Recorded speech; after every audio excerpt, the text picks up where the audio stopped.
하나님 말씀은 사사기 2장 11절에서 19절까지의 말씀입니다.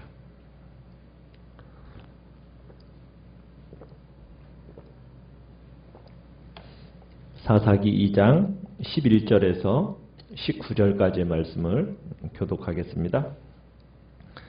사사기 2장 11절입니다. 이스라엘 자손이 여호와의 목전에 악을 행하여 바알들을 섬기며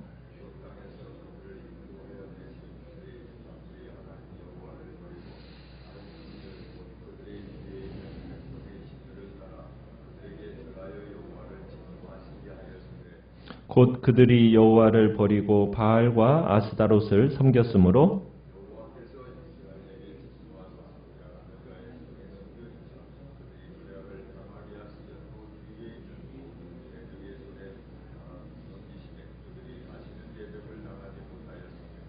그들이 어디로 가든지 여호와의 손이 그들에게 재앙을 내리시니 곧 여호와께서 말씀하신 것과 같고 여호와께서 그들에게 맹세하신 것과 같아서 그들의 괴로움이 심하였더라.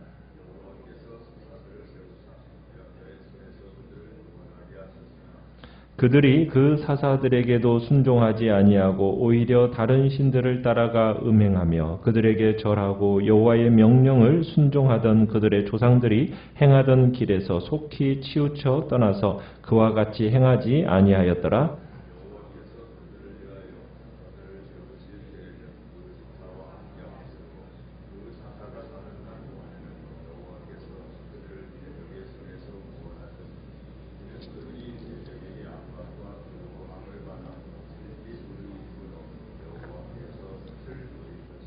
같이 읽습니다. 그 사사가 죽은 후에는 그들이 돌이켜 그들의 조상들보다 더욱 타락하여 다른 신들을 따라 섬기며 그들에게 절하고 그들의 행위와 패역한 길을 그치지 아니하였으므로. 아멘. 오늘 말씀의 제목은 재앙과 구원을 받아도 반복되는 죄라는 제목으로 말씀을 나눕니다.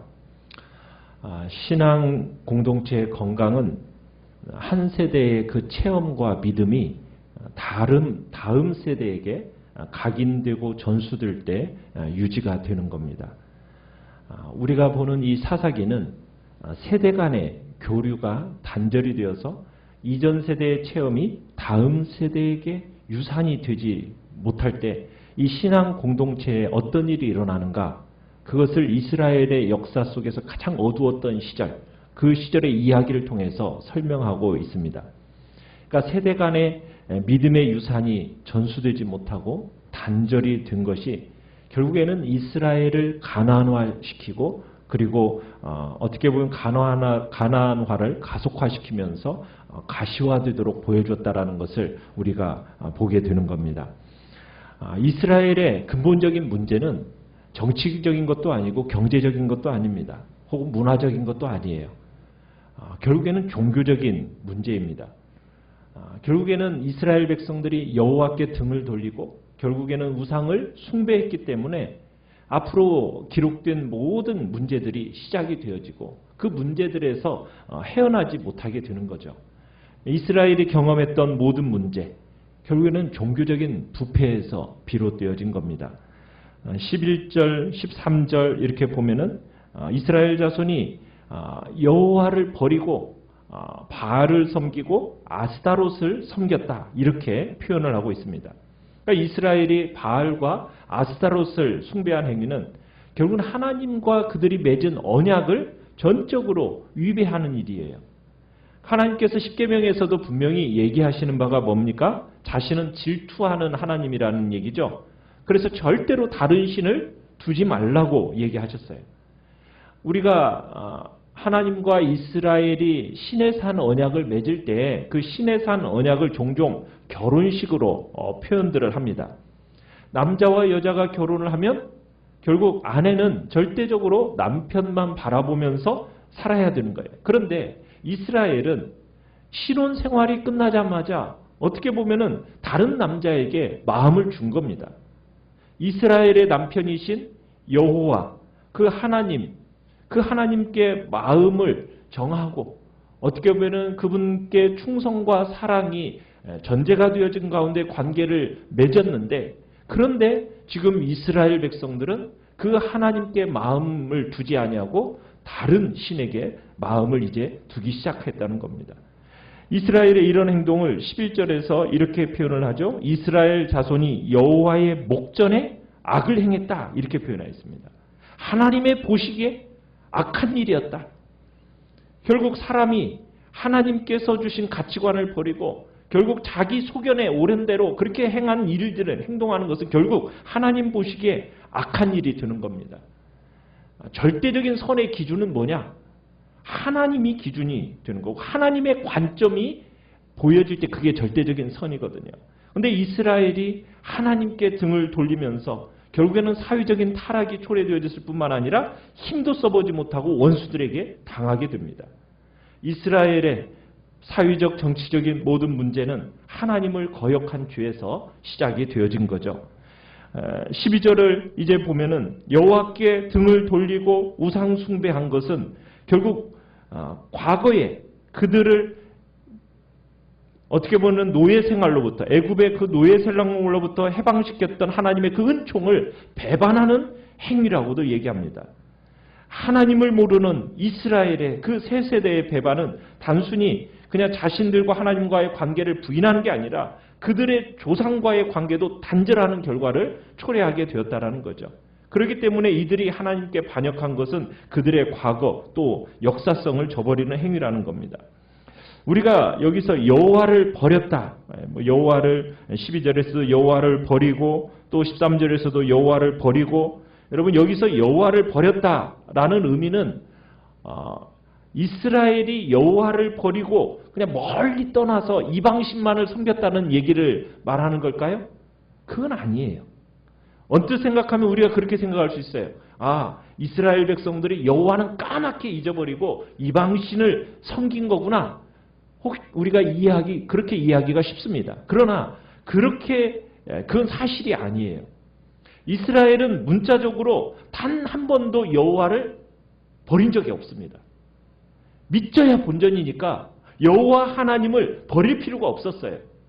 그래서 이스라엘은 여호와를 섬겼는데 여호와와 함께 다른 신 바알과 아스타롯을 섬긴 거예요. 함께 섬긴 거예요.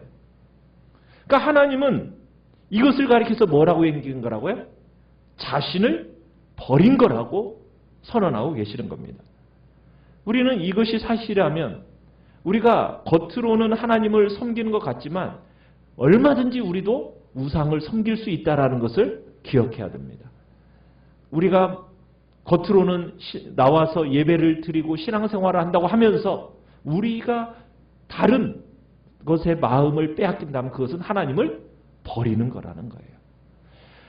자, 이스라엘 백성들이 다른 신을 섬기게 된 이유는 뭘까요? 그렇다면 왜 바알과 아스타롯을 섬겼겠습니까? 바알은 구름과 폭풍과 비의 신입니다.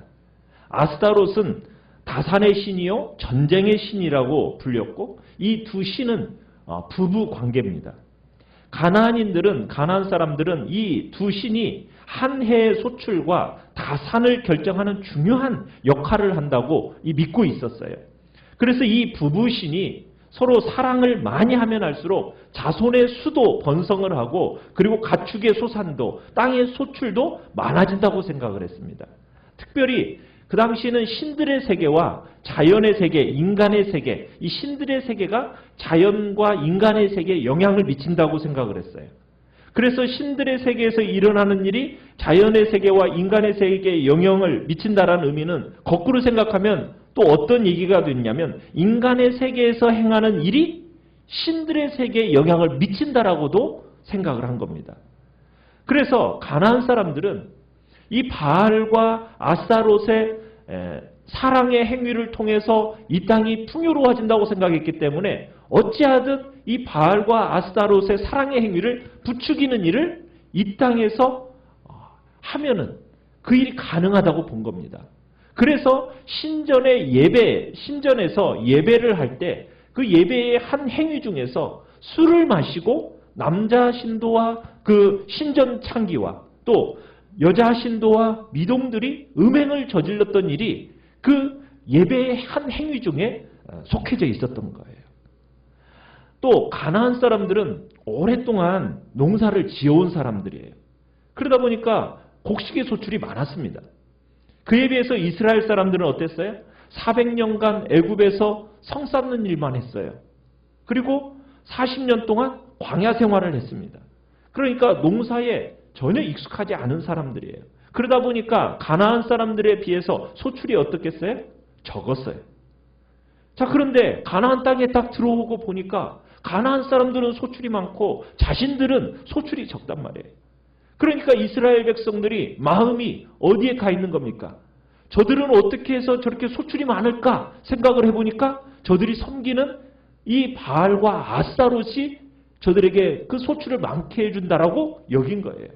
그래서 가나안 신들을 찾아가서 절하게 되는 겁니다. 왜? 많은 소출을 얻어보려는 그 미혹이 들었던 거예요.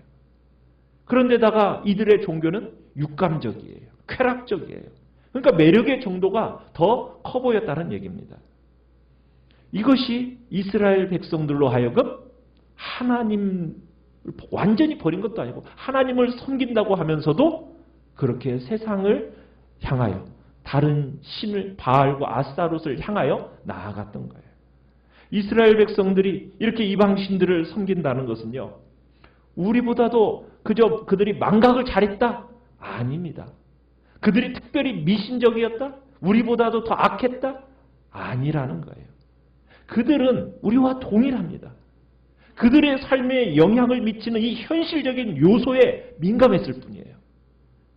그러니까 하나님께 모든 것을 맡기고 그분이 주신 사명을 잘 감당하려고 하기보다는 내게 주어진 삶을 어떻게 하면 내가 잘 향유할까? 이걸 생각하면서 자기가 원하는 대로 살아가려고 하다 보니까 어떻게 됐어요? 자연스럽게 우상숭배를 하게 된 거예요. 여러분 이런 점에서 볼 때 여러분 이스라엘 백성은 우리와 크게 다른 사람들이 아니에요. 이스라엘 백성들도 결국에는 현실에 민감하다 보니까 그렇게 그 자리로 나아가게 된 거예요. 우리도 그럴 수 있다는 거예요.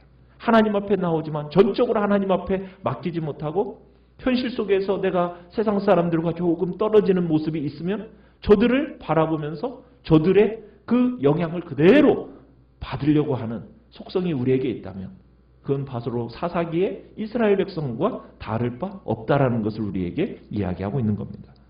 자, 이스라엘 백성이 여호와를 버리고 바알과 아스타롯을 섬긴 결과는 무엇입니까? 12절에 보면은 하나님이 진노하셨다고 얘기하고 있어요. 끝에 보시면. 그리고 14절에서도 하나님이 크게 진노를 하셨어요.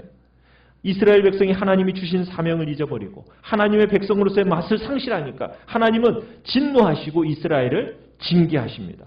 당시 하나님이 이스라엘을 징계하시기 위해서 사용하신 방법이 무엇이에요? 14절에 보니까 이스라엘을 징계하시기 위해서 인근 국가들을 동원해서 이스라엘을 괴롭히는 거예요. 이스라엘 백성이 노략질을 당하게 하시고 적에게 지고 재앙을 당하게 하십니다.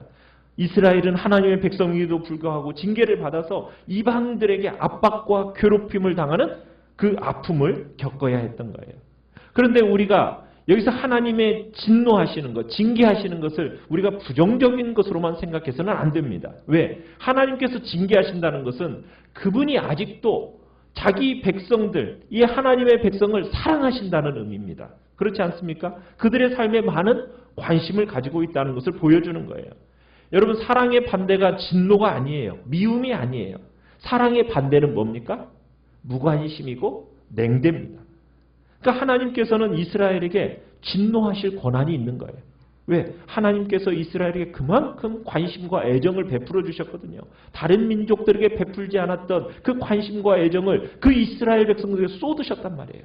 그런데 이스라엘에 대한 하나님의 기대가 남달랐는데 하나님의 기대가 남달랐던 만큼 그들이 그렇게 오지 못하니까 하나님의 실망이 컸던 거죠. 자, 하나님께서 결국 이스라엘 백성들을 이스라엘 백성들이 하나님을 버렸지만 그들이 대적으로 인해서 고통당하며 신음할 때 하나님께서 또 어떻게 하십니까? 16절로 가보면은 이스라엘이 잘못을 인정하고 회개할 때마다 그들을 불쌍히 여기셔서 누구를 세웁니까? 사사들을 세우시고 구원하십니다. 우리가 사사기를 보면은 4단계로 주기가 계속해서 보이면서 나아갑니다. 첫 번째는 이스라엘이 하나님이 보시기에 악한 짓을 합니다. 두 번째, 이스라엘의 죄는 하나님을 화나게 만들죠. 그러면 하나님은 그들을 어떻게 하십니까? 이방 민족의 손에 붙여서 박해를 받게 하십니다.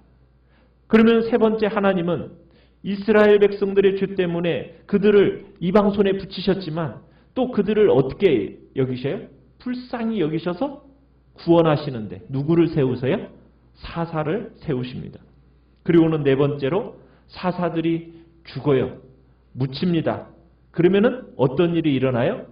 이야기의 주기는 끝나는데 사사가 죽고 나면 19절에 보듯이 어떤 일이 일어납니까? 이스라엘이 전보다도 더 타락해서 더 심하게 우상숭배를 합니다. 하나님께서 그렇게 이스라엘 백성들에게 은혜를 베풀어 주셨는데도요, 바로 다음 순간에 다시 배반하는 일을 서슴지 않게 되는 그런 형국이, 이 사사기는 계속 반복이 되어져요. 끝없이. 그런데 하얀 곡선을 그리면서 나선형으로 계속 몰락하는 그런 장면이 바로 이 사사기의 내용입니다. 참으로 이스라엘의 이런 처사는 배은망덕한 것을 실감나게 하는 거예요. 이스라엘의 끊임없는 배반에도 불구하고 하나님은 이들을 포기하지 않으세요. 계속해서 은총을 베풀어 주시는 장면이 우리가 사사기에서 볼 수 있는 내용입니다. 참 우상을 섬겨서 대적의 손에 넘기고 고통 가운데 신음하다가 사사를 통해 구원받으면 또다시 하나님을 잊어버리고 이전보다 더욱 우상을 섬기고, 여러분, 이런 이스라엘의 모습 속에서 우리가 느끼는 바가 뭡니까? 인간은요, 어려우면은 잠시 하나님께로 돌아오는 것처럼 보여요. 그런데 또다시 어떻게 해요? 조금 원하는 대로 자기가 살아가다 보면 또다시 죄 가운데로 가요. 참 이것이 인간의 실상이고 또 우리의 자화상임을 우린 느끼게 되는 거예요. 어렵고 힘들 때만 하나님께로 돌아오는 얄팍한 우리의 모습. 다시 원래 상태로 회복이 되면 언제 그랬냐는 식으로 옛날에 다시 불순종의 상태로 돌아가는 모습. 이것이 우리가 사사기에서 잘 나타나 있어요. 위기 때만 하나님께로 돌아와는 이 같은 신앙을 위기신앙이라고 얘기합니다. 그런데 이런 위기신앙이 결국에는 이스라엘을 악화시키는 것을 보게 돼요.